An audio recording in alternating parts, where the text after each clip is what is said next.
Se esse vídeo te ajudar de alguma forma, deixe o like. Difícil imaginar que alguém leia o monumental trabalho Os Donos do Poder, Formação do Patronato Político Brasileiro do sociólogo, jurista e cientista político Raimundo Faoro, e não saia impactado da experiência.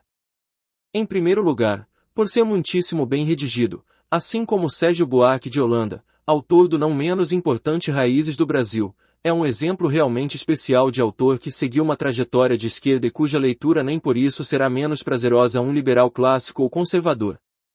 Em segundo lugar, pela dimensão da empreitada operada por Faoro na constituição de sua obra magna. O autor consegue passar por séculos de história brasileira e portuguesa, com invejável riqueza de detalhes. O leitor mais interessado em história do Brasil e nos textos de nossos principais pensadores e estadistas reconhecerá algumas transcrições muito emblemáticas de artigos e discursos que marcaram nossa epopeia nacional. Há trechos de José de Anchieta, ainda na fase colonial, defendendo os indígenas do suplício, a famosa declaração de Bernardo Pereira de Vasconcelos dando impulso ao movimento do regresso, Saquarema no Segundo Reinado, assim como as descrições do Visconde do Uruguai em defesa do movimento centralizador, da lei interpretativa do ato adicional e da reforma no Código de Processos, textos clássicos de Joaquim Nabuco e Rui Barbosa e até a percepção de Campos Salles quando ao esquema funcional da República Oligárquica, explicando sua política dos governadores. Dos pródromos da aventura portuguesa até a ascensão da ditadura de Getúlio Vargas, Faoro oferece um retrato sintético bastante amplo de nossa saga política e não lhe escapam alguns de nossos maiores brilhos e de nossos melhores compatriotas. Sua proposta geral, contudo, é desnudar algo que não é de se louvar, o legado patrimonialista, materializado através de uma tônica constante em nossa formação e desenvolvimento, aquilo que ele chama de capitalismo politicamente orientado, conceito mais genérico para o que modernamente se chamaria capitalismo de Estado. Essa vinculação das práticas comerciais e das atividades econômicas a um extrato burocrático, encastelado diretamente no corpo do Estado, é algo que já foi muito bem resumido por autores como Ricardo Vélez Rodrigues, que estudou a obra de Faoro, bem como a tradição weberiana a que ele se vincula, da qual é tributário justamente pela noção do patrimonialismo. Em ensaio sobre o livro Patrimonialismo e a Realidade Latino-Americana, de autoria do professor Vélez, que consta de nosso livro Guia Bibliográfico da Nova Direita, já resumimos essa mesma abordagem teórica. Bebendo da escola de Weber, de 1846 a 1920, e Carlo Wittfogel, de 1896 a 1988, a teoria, que Faoro vai reconstruir desde a formação de Portugal, particularmente a partir da Revolução de Avis, de 1383 a 1385, define patrimonialismo como aquela forma de dominação tradicional em que o soberano organiza o poder político de forma análoga ao seu poder doméstico. Tanto Faoro quanto Vélez citarão o liberal português Alexandre Herculano, um dos sustentadores da tese, muito cara a Faoro, que dedica muitas páginas a defendê-la, de que houve ausência de feudalismo em Portugal.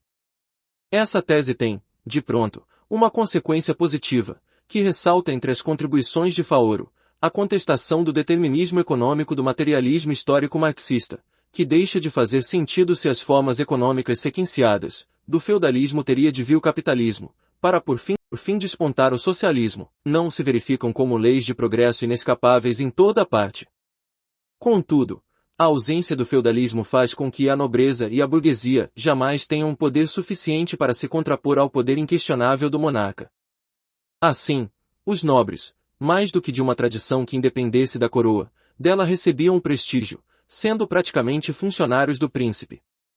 Em consequência, no Brasil, institucionalmente erguido pela lavra portuguesa, se teria consolidado um Estado mais forte do que a sociedade, em que o poder centrípeto do rei, no período colonial, e do imperador, ao longo do século XIX, ou do executivo, no período republicano, criou forte aparelho burocrático alicerçado no sentimento de fidelidade pessoal.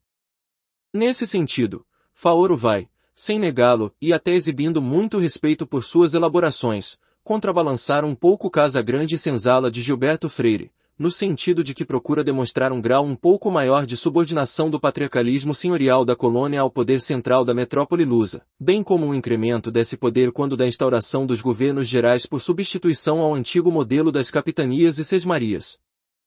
Ressaltará também uma importante associação de dependência dos senhores de terras ao longo do império com credores da capital, portanto, do centro de poder, do centro burocrático comercial, fundamentais para sustentar o regime laboral escravo, como uma das provas de que sequer aqui houve efetivos traços de feudalismo.